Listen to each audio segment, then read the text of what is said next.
नरेंद्र मोदी सरकार अब middle class पर सर्जिकल स्ट्राइक करने जा रही है।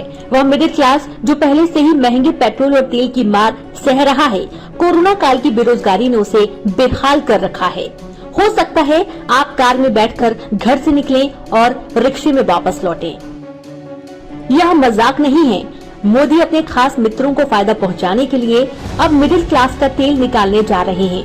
कोरोना काल में जबकि सभी तरह के वाहनों की बिक्री धीमी पड़ गई है, तब सरकार ने एक नई चाल चली है, नई स्क्रैप पॉलिसी लाने की। सरकार का दावा है कि यह सारा काम पर्यावरण को देखते हुए किया जा रहा है।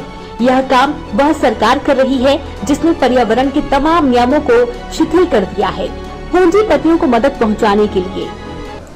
प्रधानमंत्री मोदी ने पिछले दिनों गुजरात में उद्योगपतियों की बैठक को संबोधित करते हुए नई स्क्रैप पॉलिसी की घोषणा की। उन्होंने कहा, भारत में ऑटोमोबाइल सेक्टर में देश में काफी संभावनाएं हैं। प्रधानमंत्री ने इस पॉलिसी को एनवायरमेंट फ्रेंडली बताया, साथ ही सर्कुलर इकोनॉमी के लिए जरूरी बताया। प्रधानमंत्री के इस वाक्य से सीधे सीधे दो अर्थ निकलते हैं। पहला, अनफिट वाहनों को जब्त करना। दूसरा, इस आधार पर नए वाहनों की बिक्री को बढ़ावा देना, खासकर इलेक्ट्रॉनिक वाहनों को जो लगातार प्रयास के बाद भी भारत के बाजार में जम नहीं पा रहे हैं।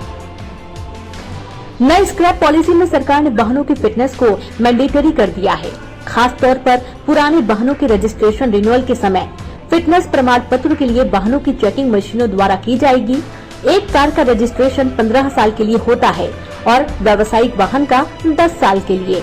अब इसका अर्थ यह नहीं है कि बीच में जांच नहीं हो सकती। आरटीओ को यह अधिकार होगा कि वह समय से पहले भी आपके वाहन की जांच कर सकता है। अनफिट पाए जाने पर आपके वाहन को स्क्रैप कर सकता है। वाहन फिट पाए जाने पर हर 5 साल में फिटनेस सर्टिफिकेट लेना जरूरी होगा। जहां तक मशीनी जांच की बात है, गाड़ी की हेडलाइट की गड़बड़ी पर भी वह आपके वाहन को अनफिट करार दे सकता है। वाहन के स्क्रैप होने की स्थिति में सरकार एक सर्टिफिकेट जारी करेगी। इस आधार पर नए वाहन पर 5% की छूट मिलेगी।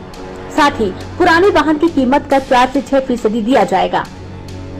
सरकार रोड टैक्स में 25% की छूट देगी। साथ ही नए वाहन के रजिस्ट्रेशन में भी छूट मिलेगी। केंद्रीय मंत्री नितिन गडकरी के अनुसार इस वक्त 51 लाख छोटे वाहन 20 साल से पुराने हैं। 34 लाख वाहन 15 साल से पुराने हैं। इसके अलावा 17 लाख मध्यम व हैवी कॉमर्शियल व्हीकल 15 साल से पुराने हैं। स्क्रैप पॉलिसी में इस बात का भी जिक्र है कि 20 साल से पुराने लाइट मोटर व्हीकल और 15 साल से पुराने कॉमर्शियल वाहनों को बिना फिटनेस के ही स्क्रैप कर दिया जाएगा। हाँ, अगर ये वाहन विंटेज की श्रेणी में आते हैं तब इसे छूट दे दी जाएगी। साफ है, सरकार की इस नीति का सीधा असर छोटे ट्रांसपोर्ट कारोबारियों और निम्न मध्यम वर्ग के लोगों पर पड़ेगा। साथ ही पुराने वाहनों का कारोबार करने वाले व्यापारियों का धंधा चौपट हो जाएगा। साथ ही जो मध्यम वर्गीय पुरानी गाड़ी को बेचकर नई गाड़ी खरीदते हैं, उन पर भी इसका सीधा असर पड़ेगा। इसका बड़ा असर उन किसानों पर भी पड़ेगा जो पुराने ट्रैक्टरों का इस्तेमाल खेती के लिए कर रहे हैं। वेब अखबार.in की रिपोर्ट।